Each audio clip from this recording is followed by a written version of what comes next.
মানুষের জন্য কিছু করতে চাইলে প্রথমেই দরকার একটা সৎ ইচ্ছা আর তারপর সঠিক পরিকল্পনা। দয়ার আলো ছায়া শুধু একটা নাম নয়, এটি হতে পারে অসংখ্য মানুষের আশার আলো। আমরা যদি সত্যিই মানুষের পাশে দাঁড়াতে চাই, তবে শুধু দয়া দেখালেই হবে না, বরং এমন কিছু করতে হবে যা দীর্ঘমেয়াদী তাদের উপকারে আসে। এজন্য প্রথমেই দরকার একটা শক্তিশালী প্ল্যাটফর্ম, যেখানে আমাদের কণ্ঠে অনেকের কাছে পৌঁছাবে।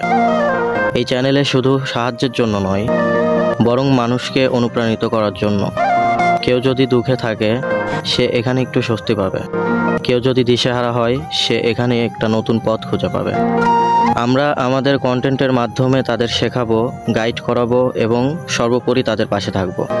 তবে একটা পথ চলা কঠিন, এজন্য আমাদের দরকার মানুষের সাপোর্ট। সত্যিকারের ভালো কিছু করতে চাইলে মানুষের পাশে থাকবে, কিন্তু তার জন্য আমাদের সত্যিকার অর্থেই কিছু করে দেখাতে হবে। সঠিক পরিকল্পনা, ধৈর্য আর নিষ্ঠার সাথে এগিয়ে গেলে একদিন এই চ্যানেল হাজারো মানুষের ভালোবাসার নাম হবে।